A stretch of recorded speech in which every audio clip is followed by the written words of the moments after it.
What's up guys, Andy from HPH here. Today we're going to be going over a video called How PET Scans See Cancer. And so cancer research has been something I've been very interested in recently. I'll throw in my 2 cents as I see fit. I'm not an expert at cancer. I don't have a PhD. I do have a master's degree in physiology and have been involved with some cancer research on my own. But it should be a pretty good one. I'm interested in seeing how the PET scans see cancer because I know AI is becoming more and more developed, and it's something that could potentially be used in cancer screenings. I think that AI has a very large fit within the healthcare space, so I'm really interested to see how either if AI is involved with this or how AI can possibly impact this in a positive way to be able to diagnose and screen cancers more efficiently. Just looking right off the bat, SciShow is the maker of this video, and they have 7.7 million subscribers, so it's pretty promising that they should know what they're talking about, so we'll just get right into it. And for supporting this SciShow video, as a SciShow viewer, you can keep building your STEM skills with a 30-day free trial and 20% off an annual premium subscription. This kind of sounds like that guy from CrashCourse, Hank, his brother wrote a book. What was it? Hank Green. I think it's Hank Green. It kind of sounds like him, so we'll see if it, yeah, I think it kind of looks like it's, yeah. So if you guys have ever seen the videos of CrashCourse, I think that's who it is, but we'll just double check and see. Brilliant.org/SciShow. Cancer loves sugar. This is Hank, so that's pretty cool. I love Hank's stuff. He honestly got me through AP US History, and he's got a channel called CrashCourse. If you don't know, anybody who's in high school or even in like college, just to get a good overview of your subject matter, literally goes over any topic really simply. The graphics are amazing. Highly recommend you check out CrashCourse. But really cool to see that he's getting into some cancer stuff as well, and that he's got his own channel SciShow. So I guess he's focusing more on science now as opposed to just all general topics, but his science stuff has definitely helped me get a good base understanding even when I was going into some of my undergrad classes, so I would trust his information. So much that it is willing to be sloppy in the way that it makes energy just so it can gobble up more of the stuff. Lucky for us, this flaw is exploitable. We can use a machine called a PET scanner. Yeah, so for those that don't know, there's a phenomenon called the Warburg effect, or Warburg, and basically it's the idea that cancer cells use glucose primarily for energy. And now this isn't true for all cancers, but it is true for most cancers. And so there's the metabolic theory of cancer that is very exploitable in terms of like being able to diagnose, and I guess that's what this PET scanner is able to do, possibly track where the glucose is being utilized the most or uptaken the most. And so you're going to see that cancer cells primarily use glucose and a lot of it. So if we're going to be able to look at where is glucose going in the most concentrations for energy use, we'll see that specifically in tumor cells. So that'll be, I'm assuming, what the PET scanner does. To watch where sugar goes in the body, and that can lead us right to a patient's cancer. Better yet, as scientists learn more about why cancer cells have such a love affair with the sweet stuff, we might be able to develop new treatments too. For positron emission tomography, and it can help doctors measure a whole bunch of different things, but it's often used to show where in the body cells are turning sugar into energy. It does this by detecting a radioactive substance that has been injected into a patient's bloodstream. So yeah, Hank used the term radioactive. It could also be something, so I guess it's because it is trying to scan positrons and is a tomography. So another way to do this would be able to like tag some glucose or a sugar-like substance with fluorescence that would pop up on a scan like this. So if you tag, so basically, if we were just to scan for glucose in the body, your entire body has glucose in it. Especially, I mean, your blood, right? We all talk about like normal blood sugar and things like that. So your blood always has, you know, blood sugar with it. All your muscles, all your cells in your body use sugar for energy. What I'm getting at before is that cancer cells primarily use glucose as opposed to glucose and fats, and so you're going to see a higher concentration of glucose in the cancer cells specifically. Not that cancer cells are the only cells that use glucose for energy. All your cells use glucose for energy. But the proportion of glucose to fats for energy is higher in cancer cells as opposed to regular cells. So if we were just like screening our entire body for glucose uptake, basically, your entire body would glow up like a Christmas tree. But what this does, it essentially tags a sugar-like substance with fluorescence. So it's attached like a fluorescence dye or some kind of, like you said, radioactive substance is tagged to the administration of exogenous glucose that's like being put into the body, and then wherever that glucose goes is where you would likely see higher uptake within those cancer cells, right? Because if you have cells that are really wanting to gobble up the glucose as opposed to like your normal cells, which are like, we'll take some, I guess. After you eat that, or however they administer it right into the bloodstream, it's going to travel to the cells that want it the most, which after a certain amount of time, whenever you're doing the PET scans, that's where you would see it light up like this. One example is really similar to the sugar glucose, and it gets sucked up by sugar-hungry cells. And since cancer cells have the ultimate sweet tooth, they show up as bright blotches on a PET scan. As you may or may not know, the reason why I keep wearing hats in SciShow videos is that I'm currently undergoing cancer treatment. Hank has cancer? What? As you may or may not know, the reason why I keep wearing hats in SciShow videos is that I'm currently undergoing cancer treatment. So I go in... Dude, what? I had no idea. That kind of ruined my day. Wait. When was the last Hank video I've seen? I guess it's been over a year now. I had no idea he had cancer now. Wow. What a shitty disease. Hank is awesome. Oh.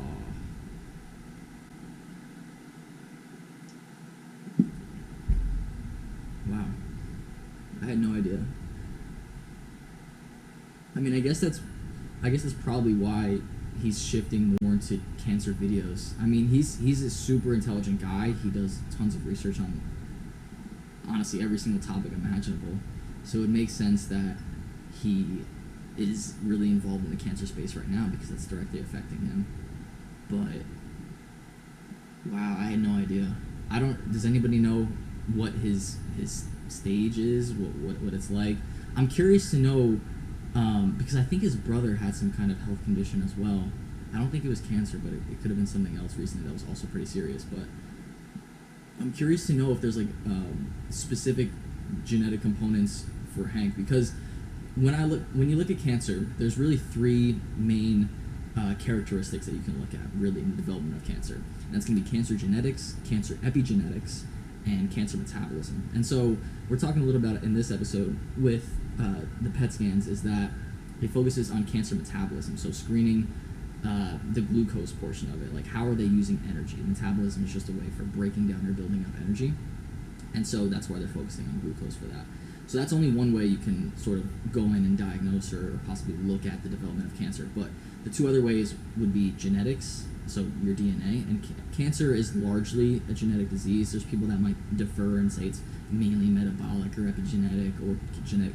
I'm sure all three of them play huge factors into it, and even if it's due to one specific thing, you're pretty much going to see all three of those factors within any cancer. I am interested to see if there's any specific genetics that were mutated. It was like an epigenetic factor, because I'm trying to see if there's any link between him and his brother with some serious health issues, and that could be possibly why. That could have been a factor. That could have been the cause, rather, of the development of his cancer. Wow, I had no idea. It does seem that, he's super knowledgeable, so if anybody's going to be extremely proactive about his treatment and learn everything that's out there, possibly imaginable or researchable, Hank's probably the guy to do that. So he'll likely take action and control of his own health and make sure that he's getting treated in the best possible way. So, best of luck to him. Super sad to hear that. Wow, I had no idea. But I guess we're going back to the video.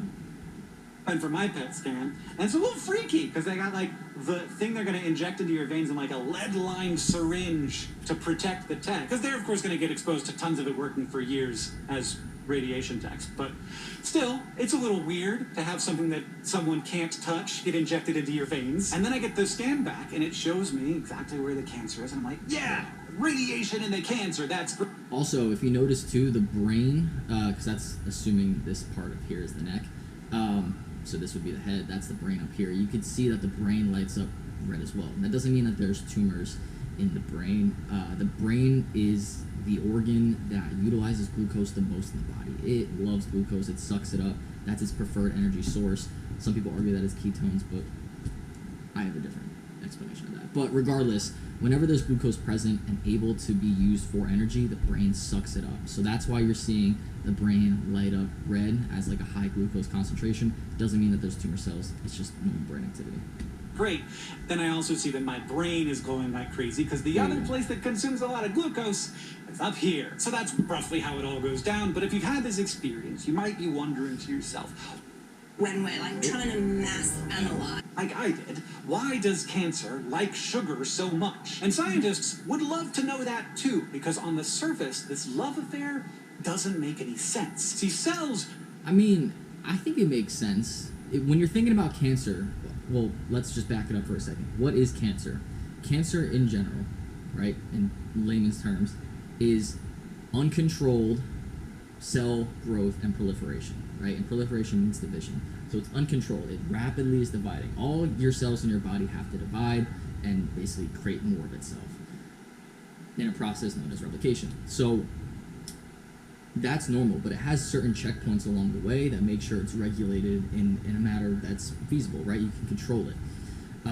With cancer, it's basically cells that just lose the ability to control that division, and so it keeps dividing really, really rapidly, and that's where you get this mass, this tumorous mass of big clump of cells that are just dividing super rapidly. And then why is this a bad thing? Because, as we know here, the cancer cells are dividing really rapidly. They need a lot of energy to do so. So they take up all the nutrients and all of the energy that's in that localized area for itself. And then that just snowballs into a rapid declining circle of hell, basically, because when you have the energy present, so it sucks it up, right? And then so it divides, and then it needs more energy. So then it sucks up even more energy from its surroundings, from all the other cells that possibly need it. And then it keeps growing, and then it keeps dividing, and then it needs more energy. And then so you see this just cycle of replication that is just highly uncontrolled, highly aggressive, and basically just will take up all the nutrients from your normal cells, and then they end up dying. And then so if all the other cells that you need to function start dying at that localized area, you lose function of that, and then your body eventually is going to lose its function, and you die. Produce and use energy mainly in the form of a molecule called ATP. Most of the time, healthy cells... Right, so back to what I was saying too. It makes sense because if the cells are rapidly dividing, right, it's going to need an energy source that is very rapid, very quick. And so for metabolism, he's talking about ATP right here. And so that's the actual molecule where the bonds break and that provides the energy, right? So ATP. But that can only really come from two sources, at least naturally, right? So that's going to be your glucose and your fats. So carbs, fats, in terms of like what you're eating, macronutrient-wise. But then that gets broken down into like fatty acid, glycerol, which are your fats portion of it. And then glucose, which is your sugar portion of it, your carb portion of it. And so when it goes through and breaks down all the energy, when you're breaking down the glucose and breaking down the fats, it goes into a whole cascade of different enzyme breakdowns and whatever, but it essentially ends up in a situation where you have only a certain amount of energy that you can extract from the carbs and the fats. Now, when you extract energy from fats, you get a lot from it. You get a lot of this ATP molecule that's going to allow your cells to be energetic and use the energy. However, it takes a very long time, right? So people use the term, at least in the science world, that using fat for energy and going into what's called the citric acid cycle is very efficient. I don't like the term efficient for that purpose, for that process, because efficient indicates speed, right? So efficiency indicates doing a really good job, which it does. It does a really good job of extracting shouldn't curse, but a bunch of energy, right, from those fat molecules. But it's not fast. It takes a long time. So I wouldn't use the term efficiency in terms of fat metabolism. I would just use the term abundance, possibly. But when we're thinking about glucose, you don't get a lot of it, so it's not really, there's no abundance there, but it is very fast. And we know that if you're, let's think of it in terms of running. So whenever we're walking or jogging really, really slowly at a slow pace, we're primarily burning fat as fuel. And this is because you don't need a bunch of energy really quickly. It's just long, slow, sustained energy because you have a lot of it. But then if you take off in your sprint, you can only sprint for so long, right? Probably 100 meters max at like max speed, right? And for most people, probably even shorter than that.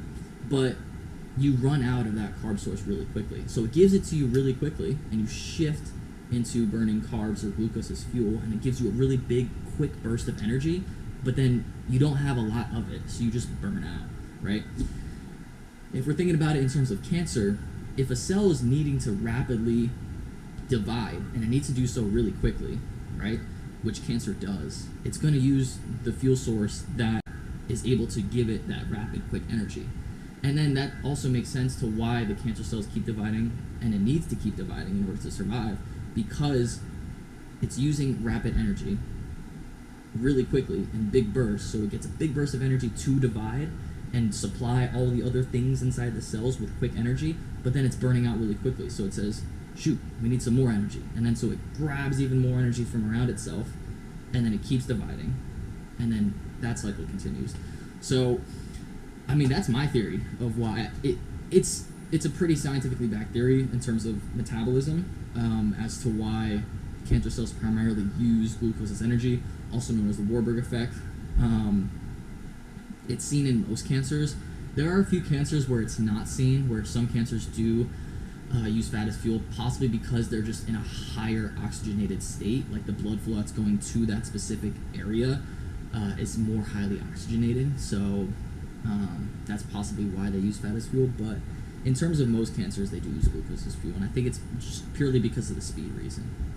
Use oxygen to produce ATP from glucose through a series of biochemical reactions called respiration. Now, respiration actually happens in a series of steps, the first one being glycolysis, where glucose is turned into two of a smaller molecule called pyruvate and two molecules of something called NADH. Pyruvate can then be broken down further to make energy in one of two ways. First, when there's enough oxygen around, pyruvate undergoes the complex process of oxidative phosphorylation, where the mitochondria convert it into energy. We're going to refer to that one just as respiration for convenience to make things easier to follow. The alternative to respiration happens when there's not a lot of oxygen around. You still start with glycolysis, but after that, pyruvate takes an alternative route called fermentation, where it's broken down less completely for less energy. Also, as a side note to this pathway here, the lactate pathway in fermentation, that supplies a lot of nitrogen. And so cancer thrives in a state where you have a lot of nitrates in it. Which also, if you guys know a lot about colon cancers or prostate cancers, or rectal cancers, so CRCs, back in the day, I would say probably in like the 1950s era, a lot of cold cuts had nitrates in it. And you'll even see now in foods that are packaged, it says like no added nitrates or no nitrates in this food. That's because there was a strong correlation or association, so it's not causation, but association, with the amount of nitrates in food and the development of prostate cancers. And this is because of this pathway. So as a side note of this pathway, the lactate pathway generates a lot of nitrogen, which could also be another reason why cancers prefer this glycolysis pathway that undergoes fermentation, because you get the glucose aspect of it. And then you also get, as a side pathway with this lactate pathway, a lot of nitrogen that's able to facilitate the cancer's growth. I don't know why. Some cancers just really prefer that nitrogen source. It's being studied. It's just not fully known or understood yet, but there is a nitrogen aspect to it, which the fat as fuel aspect of it, the cellular respiration aspect, that pathway, it doesn't provide much nitrogen. Respiration is great because cells can make a lot of energy through glycolysis plus oxidative phosphorylation. Fermentation is okay too, because cells can still get the energy they need, but it is less efficient. Cells only get around 6% of... Yeah, so they use the term efficient too, and most science people do. I never like that term, because efficient indicates ability and speed. That's the definition of efficiency. Doing something really well and then doing it quickly also. So, yeah, I don't think fat as fuel or the cellular respiration pathway is efficient. I think it is really good at its job. It extracts a lot of energy for the molecule and the size of the molecule that it has, but it doesn't do so quickly. And on the same regard, fermentation is not efficient either, because it does it really quickly, but it's not insanely good at doing its job, right? So we see cells only get around 6% of the energy per unit of glucose from fermentation. Like, neither of these are efficient, but they just work in conjunction with each other, right? So most cells aren't all glucose or all fat. You just have its needs, right? A cell doesn't think to itself, oh, let me just shift over to glucose because it's less efficient, or let me shift over to fats because it's more efficient. It's just in terms of need. If the cell doesn't need a bunch of energy and it can just survive on just little bits at a time, it's going to use the fat as fuel. But if it needs a lot right now, it's going to grab it from glucose because it doesn't have the time to wait for fat to be burned and broken down to get energy from it. It needs it quick, so it's going to do so with glucose. And that's the reason why I think cancer cells primarily shift to use glucose as energy, because, and again, cancer cells don't have brains, right? They're just cells, they're just proteins that bump together a series of chemical reactions that do their jobs, right? And so if the job of the cancer cell after it's been mutated is to survive and rapidly divide, it's going to need rapid energy. So it's just shifting needs. Of the energy per unit of glucose from fermentation compared to respiration. Cancer cells have, for some strange reason, switched most of their energy making to fermentation. I don't think it's strange. I think it makes sense. Even though there is plenty of oxygen around, they're still doing that first step. Yeah, so typical normal cells, again, if there's oxygen present, it's going to shift to prefer using fat as fuel because it provides much more abundance of energy. But it also doesn't, normal cells don't need tons and tons of energy in really fast bursts. So if there's oxygen present, it's going to shift to use that. That glycolysis, and some of that pyruvate goes through the respiration pathway, but somewhere between 56 and 63% of the ATP cancer cells make comes from fermentation. Researchers... Yeah, so 60... Let's back that up real quick. So you see here, I mean, even shifting to use more glucose is not even that much different than normal cells, right? So we see like 56 to 63%. It's still just slightly above half and half. So cancer cells still are using fat as fuel, probably because they would burn out and die if they didn't have constant energy, right? So if you only shifted to glucose, right? If you're a cancer cell and you shift primarily to glucose, not primarily, all to glucose, then you're going to be able to get a bunch of energy really quickly and divide, but then you've sucked up all the energy that's around you, and then you have nothing left because, like we said before, glucose, it's very fast. It burns out very fast. So then, okay, it got a bunch of energy, it divided, and then it's just stuck there, and it's like we don't have anything else, and it dies. So, unfortunately, cancer cells use this very strategic very strategic shift to where they are able to gather a lot of this quick energy in large amounts, but then also have a good supply of slower, sustained energy. So fast in order to gather it, divide, and then slower around itself to thrive and like maintain its life, basically. And so that's why we see cancer cells being able to rapidly get energy, divide, and then also stay alive, which unfortunately for humans is not a good combination. And 63% of the ATP cancer cells make comes from fermentation. Researchers also call this kind of fermentation aerobic glycolysis to point out that this kind of energy making is happening with oxygen. Yeah, so it's basically in conjunction with, so you have oxygen present and you're still undergoing glycolysis, which is without oxygen for the most part, but I think that's just because it has two purposes, right? Cells just do stuff that have a purpose of surviving and doing stuff.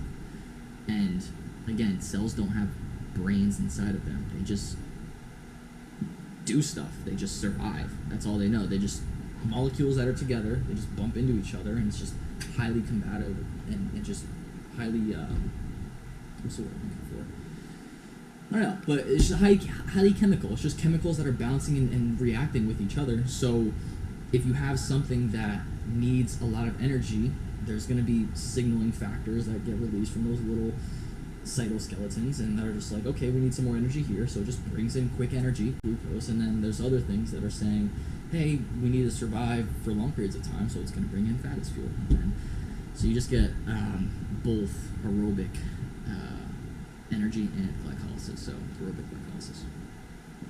And since fermentation is less efficient, cancer cells take up more and more sugar to get the energy they need. There's even a name for cancer's sugar obsession. It's known as the Warburg effect, after the scientist who discovered it. And although it might seem totally odd, around 70 to 80% of human cancers get their energy this. Like I said, not all cancers use this. Most cancers use this, and I think this depends on how oxygenated you see the cancer located, basically. So the way the body works is that you have your blood, and let's start that it's in your body right now, and it goes to the lungs. When you breathe in oxygen. That oxygen diffuses into the blood at the lungs, and then it goes into your heart, and the heart beats it all across the body.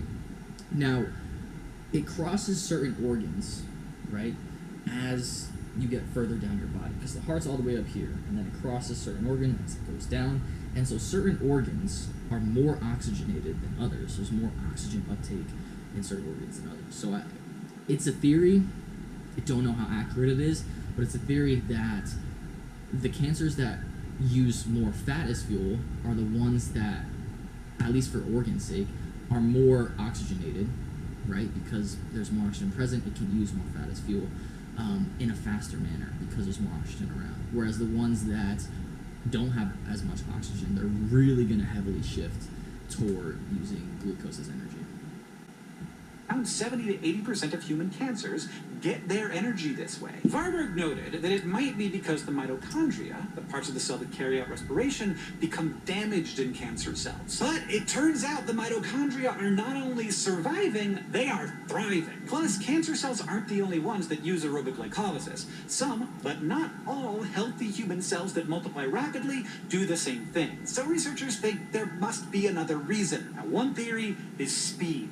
Aerobic glycolysis is between 10 and 100 times faster at making energy than respiration, which makes up for the fact that the process is so inefficient, providing there's enough glucose to go around. But cells, including cancer cells, have all kinds of other ways of making energy speedily, so it's weird that most cancers would choose this one way. And dividing... Well, they have other ways of making it fast, but how abundant is that? So let's, going back to the nitrogen pathway, that's another way to get quick energy, but how much nitrogen is really present? Once they do that really quickly, you're going to run out really fast as well. Whereas there's a heavy amount of glucose that's constantly regulated in the body. So our blood sugar is always regulated, at least in normal non-diabetic people, essentially.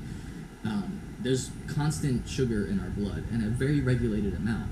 So as the cancer cell, so cancer cells need energy to survive. Energy travels through the bloodstream, right?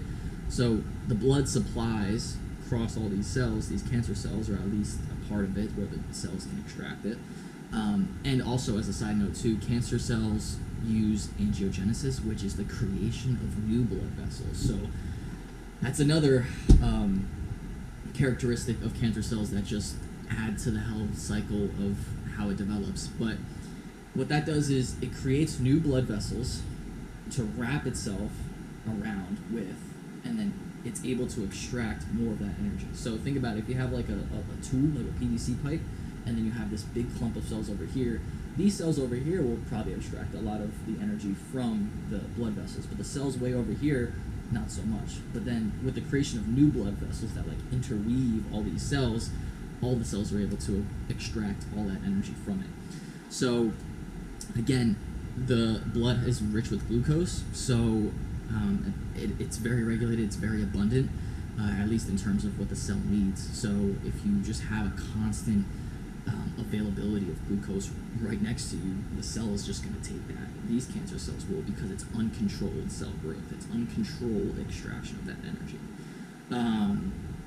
So yeah, going back to that, there is other ways of getting quicker energy, but I mean, how much nitrogen is really in that blood? And it's not in a regulated process. The blood sugar process is very regulated. There's always a constant amount. So even when these cancer cells are extracting so much of that glucose, there's a process known as gluconeogenesis, which creates new glucose that's spit into the bloodstream from your normal cells. So now your normal cells are also providing more energy for the cancer cells to take.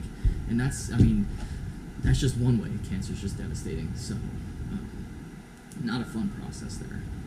Growing new cells actually doesn't take that much energy, at least not so much that a cell would need to resort to desperate measures just to make energy quickly.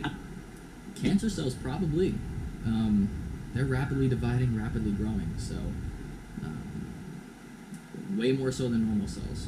Another explanation is that cells have other needs than just energy. They also need to make all the stuff that becomes all the parts of a new cell. A dividing cell needs to make more stuff. DNA, proteins, membranes, everything. Otherwise, you just get 2 new half-sized cells. In 2021, researchers proposed a molecule that... Yeah, so it's probably a combination of the both. Like with anything, I don't think anything is really one thing or the other. Especially with this disease, it's super complex. It's probably a combination of both. And so you have something that needs large amounts of energy in abundance very, very quickly. So it's going to do aerobic glycolysis. And then all the parts, when it is dividing and it needs to recreate, so you have one cell, and let's say it has like 1 mitochondria and some other stuff in there. It divides. Now you have 2 cells that each have a mitochondria and other stuff. And then that divides. And it has, so now in total, if you have 4 cells, you have 4 mitochondria and all the other stuff. So all that stuff that you're trying to creating a mitochondria, that takes energy. So that's just going to need more energy. So it's speed plus the creation of that stuff with speed to match the speed that it's dividing. So again, probably a combination of both. I have mentioned here, NADH might actually play an important part. More specifically, its counterpart, NAD+. See, NAD+ has many roles in the cell, including helping make all that stuff a new cell needs. But it's also involved in both halves of the energy-making pathway, respiration and fermentation. Remember how I said that after the first step of energy-making, glycolysis, you get a few molecules of NADH? NAD+ and NADH cycle between their 2 forms by either gaining or losing electrons. And when they do, they help create energy. But at the end of both fermentation and respiration, NADH is turned back into NAD+. So the whole thing can start over again, and the cell can metabolize more glucose. But for cancer, say the researchers in that 2021 paper, there's a catch. In the process of respiration, the amounts of ATP and NAD+ you get at the end are linked. So if you want to make more of one, you also got to make more of the other. That means that if a cell needs more NAD+ relative to ATP, say if it needs to break down lots of glucose or make lots of stuff, then regular respiration actually isn't the best way to go. Instead, it makes more sense for the cell to use fermentation to get a little more NAD+ back at the end of it. Now we didn't... That's pretty interesting. I actually really didn't know that cross-link. And something new. So yeah, that's another reason why it primarily shifts toward using glycolysis and fermentation with glucose. That's pretty cool. Not need to understand the complex biochemistry behind cancer cells' sugar crush to exploit that fact for PET scans, but it might just help researchers develop better cancer treatments. Now, it's not as simple as just not eating sugar. Our bodies are really good at getting glucose into the bloodstream because that's how all of the cells work, amplifying how all of this complicated energy metabolism stuff works. So one idea is to suppress tumor growth by tapping into some of those metabolic pathways and limiting how much of that stuff cancer cells can make. Of course, like all things cancer, tumors are complex beasts, and there's never going to be a... Yeah, so even if you eliminate glucose from your diet, the body's very good at making some new ones because your normal cells need a regulated amount of glucose in it, and therefore your blood is regulated with a certain amount of glucose in it as well. So if you shut down all glucose in your body, not only are you killing the cancer cells, you're also killing your normal cells, which is also death. So an alternative pathway to starting the cancer cells, specifically like targeting them to not use glucose or not being able to use glucose, would be to interfere with the metabolic pathways that that after they got the glucose around their system, they just can't use it. Now that's tough too because at least at that point your normal cells in your body, you would hope, would shift into using more ketone bodies or fat as fuel, but cancer cells might be able to do the same. Again, we noticed that there was 53 to 63% or whatever it was of the energy that cancer cells use as glucose, which leaves it up to being 50% roughly that the cancer cells use fat as fuel as well, and maybe they'll develop some sort of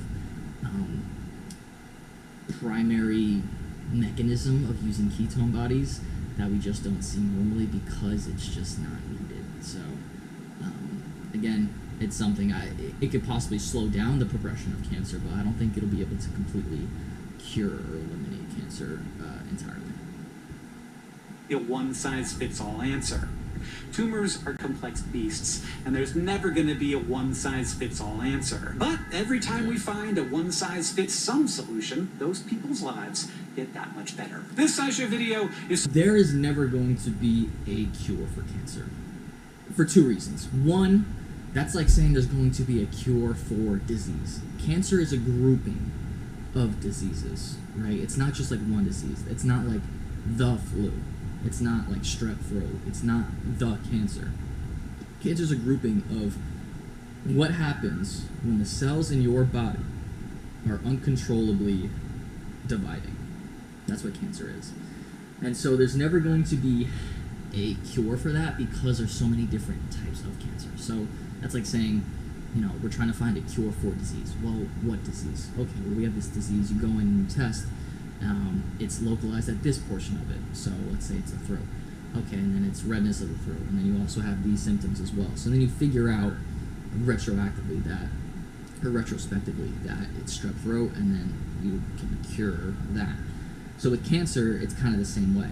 It's a disease, and then you find out, okay, well, you know, where is it located, this and that, what's likely to cause, and then you can look at, I think, well, there's different mechanisms as well here, but like I said before, there's three main characteristics that I think a lot of doctors aren't necessarily looking at, which is going to be cancer genetics, cancer epigenetics, and cancer metabolism. And so the PET scan kind of sees the cancer metabolism aspect of it.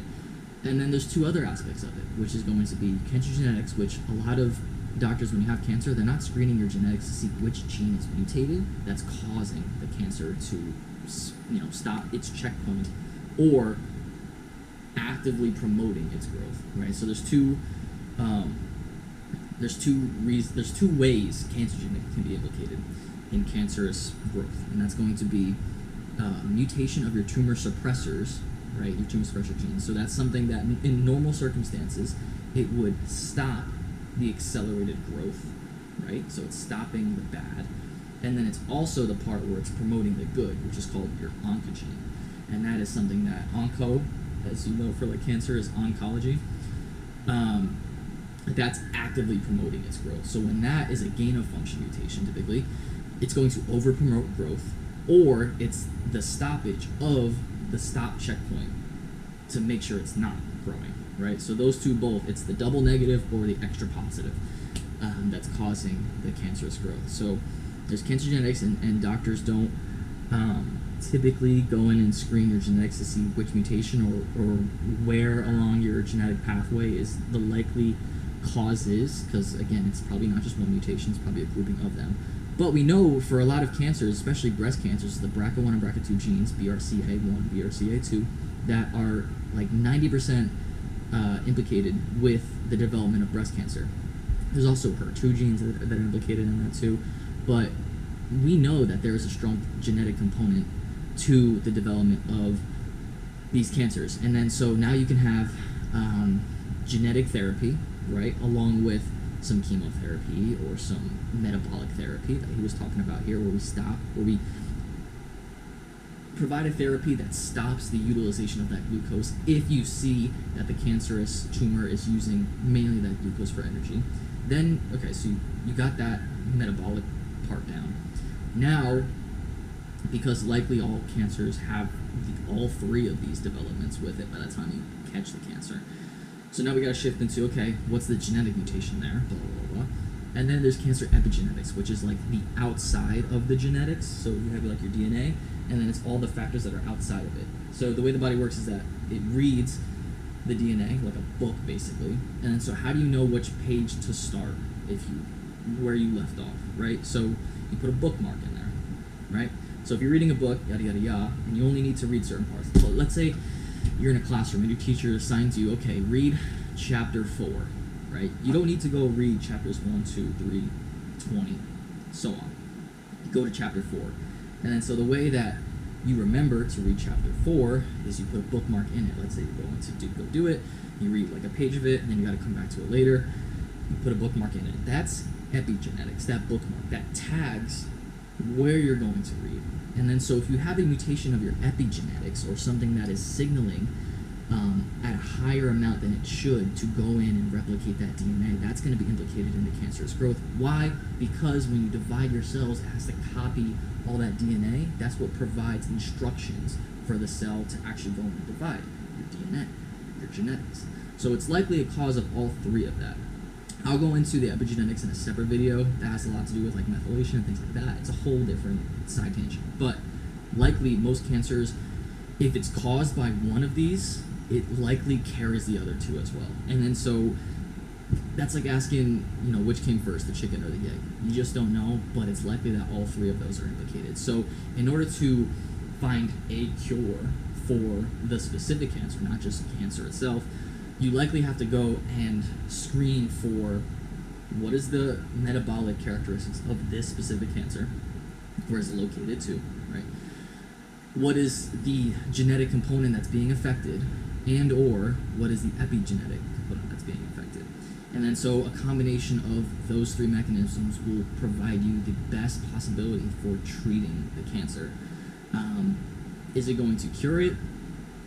We'll see. I don't know. But I don't think that strategy is necessarily being utilized, whereas we're learning more and more about all the different factors that cancer is, all the different characteristics that cancer has with it. So a combination of those theories, I think as a scientific community, we're trying to answer the wrong question. It's not finding a cure for cancer. It should be finding a combination of therapies that will help eliminate cancer from all aspects that are not going to target your normal cells. So if we can find some more targeted therapies, that's good too. But yeah, I don't think there will necessarily ever be a cure for cancer, because all cancers are different, right? They, like we mentioned before, some cancers don't go into aerobic fermentation or aerobic glycolysis, right? So some use fat as fuel, some use glucose as fuel, some have a BRCA1 mutation, some have a HER2 mutation, and that's even for one localized, same breast cancer. That's just where it's localized. That can have two totally different characteristics, even though it's still breast cancer. So, like Hank says, there's never really a cure for it. It should be a combination of therapies that can help eliminate your specific cancer if you do have it. But that's going to wrap up this video here. Yeah, super sad. That kind of bummed out my day. I didn't realize Hank had cancer. If you guys mention it below, I'll probably look into it too, but you know, we'll see how he's doing, check along with him along the way.